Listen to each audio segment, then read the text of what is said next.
বাল্য বিবাহের দ্রুত অভিযান, এটা নিরোধ করার জন্য খুব দ্রুত যেতে হয়।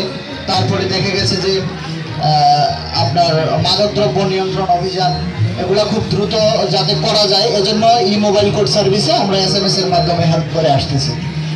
তারপরে আছে টেন্ডার, বাহিনীর যত টেন্ডার আছে আমাদের ওয়েবসাইটে ইলেকট্রনিক টেন্ডারগুলো সব এখানে আপলোড করা হয়। নিউজ আপডেট আছে আমাদের ওয়েবসাইটে, সবসময় বাহিনীর সংশ্লিষ্ট নিউজগুলোকে আপডেট করা হচ্ছে। তারপরে ফর্ম অ্যান্ড অ্যাপ্লিকেশন, বিভিন্ন ফর্ম আমাদের এই সাইটে পাওয়া যাচ্ছে এবং অ্যাপ্লিকেশন, তারপরে জব সার্কুলারগুলোও দেওয়া হচ্ছে সবসময়। তারপরে film shooting and picnic spot booking, আমাদের আনসার বিডিপি একাডেমি শহীদপুর গাজীপুরে অত্যন্ত সুন্দর এবং মনোরম পিকনিক স্পট আছে এবং ফিল্মের জন্য স্পট আছে যে আলাদা ফিল্ম শ্যুট করবে যেখানে। তো বাংলাদেশে যারা চলচ্চিত্র পরিচালক আছেন তারা সরাসরি আমাদের সদর দপ্তর থেকে ফিল্ম শ্যুট করার জন্য স্পট বরাদ্দ পেয়ে থাকেন আবেদনের মাধ্যমে। আর যারা বিদেশি ফিল্মের পরিচালক আছেন তারা তথ্য মন্ত্রণালয়ের মাধ্যমে আমাদের কাছে আবেদন করে থাকে, তখন তারা ফিল্ম শ্যুট করতে পারে। তারপরে আছে HRM, হিউম্যান রিসোর্স ম্যানেজমেন্ট, এটার মাধ্যমে সাধারণ আনসার যারা আছে, অঙ্গীভূত আনসার যারা বিভিন্ন সংস্থা নিরাপত্তা দিয়ে থাকে, তারা তাদের চাকুরিটা যখনই প্রশিক্ষণ শুরু করে তারা প্রশিক্ষণ শেষে তাদেরকে একটা স্মার্ট কার্ড প্রদান করা হয় এবং স্মার্ট কার্ড প্রদান করলে তারা সেই স্মার্ট কার্ডটা নিয়ে চলে যাচ্ছে বাড়িতে।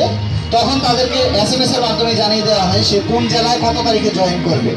আবার সে যদি ইচ্ছে না করে যে আমি এই জেলায় জয়েন করবো না, তখন সে ফিরতি SMS এর মাধ্যমে নো করে দিতে পারে যে আমি এই জেলায় জয়েন করবো না। তখন তাকে আবার অন্য কোনো জেলায় অফার দেওয়া হয় ওই জেলার কোটা শূন্য অনুসারে, যে কতটা কোটা শূন্য আছে ওই হিসাবে ততটা আনসারকে অফার দেওয়া হয়।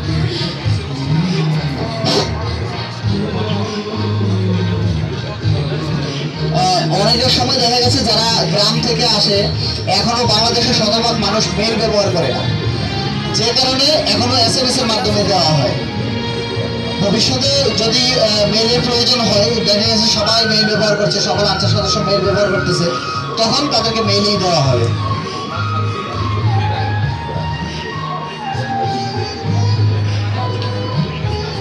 হ্যাঁ, মেইল SMS দুইটাই রাখা যেতে পারে।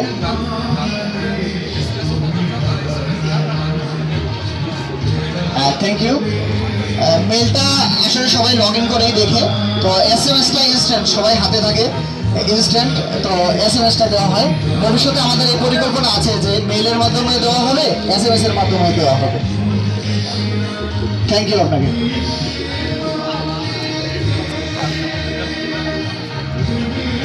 হ্যাঁ, বেতনটাও দেওয়া হচ্ছে অনলাইনের মাধ্যমে। প্রত্যেকটা আনসার সদস্য বিশেষ করে গাজীপুরে জয়েন করার পর যখনই সে এসে জয়েন করবে তখনই তার একটা অ্যাকাউন্ট খুলে দেওয়া হয় trust bank mobile banking TBMM নামে। তো ট্রাস্ট ব্যাংক মোবাইল মানি, ওইটাতে তারা মাস শেষ হলেই তাদের বেতনটা তাদের মোবাইলে পৌঁছে যায়। তারা তাদের সুবিধা মতো ব্যাংক থেকে টাকা উইথড্র করে খরচ করতে পারে। এটা গাজীপুরে শতভাগ অনলাইনের মাধ্যমে আনসারদেরকে বেতন ভাতা দেওয়া হচ্ছে।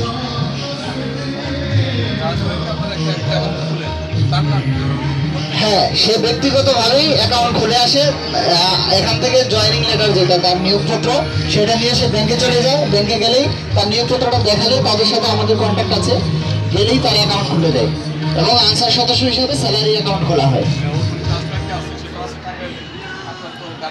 ট্রাস্ট ব্যাংকের যে কোনো শাখা থেকে সে টাকাটা উইথড্র করতে পারবে এবং এজেন্টও আছে ট্রাস্ট ব্যাংকের। হ্যাঁ, বিকাশটাও একটা ব্যাংকিং, ট্রাস্ট ব্যাংকও একটা ব্যাংকিং, ডাচবাংলাও একটা ব্যাংকিং।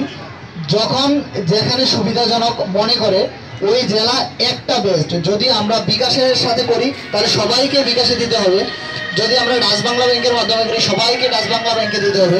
সুতরাং একটা সাইডে যেতে হবে, সবাইকে একজনকে আলাদা আলাদা করে বেতন দেওয়া যাবে না।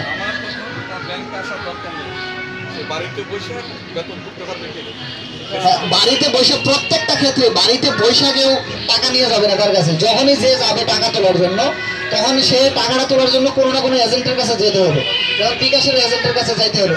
ঠিক একইভাবে ট্রাস্ট ব্যাংকের এজেন্টের কাছে যাবে কিংবা ট্রাস্ট ব্যাংকের কোনো শাখায় যাবে। সব জেলাতেই আছে এবং কিছু কিছু উপজেলাতেও আছে ট্রাস্ট ব্যাংকের এজেন্ট।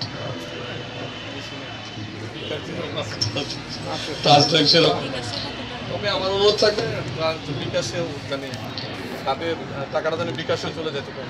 ধন্যবাদ। কর্তৃপক্ষ আশা করি আপনার এই পরামর্শটা বিবেচনা করবেন। আর কি করেন, আরো কোনো কাজ আছে আপনাদের? এইটাই আপনার হ্যাঁ। সবার স্যালারি এই হচ্ছে, সবার স্যালারি অনলাইনেই হচ্ছে। অফিসার না, অফিসারদেরটা তো ব্যক্তিগতভাবে তাদের সরকারি অ্যাকাউন্ট, তাদেরটাও অ্যাকাউন্টে চলে যাচ্ছে। অফিসারদের সোনালী ব্যাংকে অ্যাকাউন্ট আছে, প্রত্যেকটা আলাদা আলাদা অ্যাকাউন্টে চলে যাচ্ছে। আর যারা আছে, যারা লয়াল লেভেল আছে বা বটম লেভেলে চাকরি করে, তারা ওই ট্রাস্ট ব্যাংকের মাধ্যমে না, যারা যেমন পার্বত্য এলাকায় যারা আছেন, ব্যাটালিয়ন ফোর্সের যারা আছেন, ব্যাটালিয়ন আনসার, তাদেরটা কিছু কিছু জায়গায় অনলাইনে হচ্ছে, আবার কিছু কিছু জায়গায় যেখানে সম্ভব না, অত্যন্ত রিমোট এলাকা, তাদেরটা হাতে হাতে পৌঁছে দেওয়া হচ্ছে। অনেক অগ্রসর হয়েছে। ধন্যবাদ আপনার সুন্দর উপস্থাপনার জন্য। ধন্যবাদ।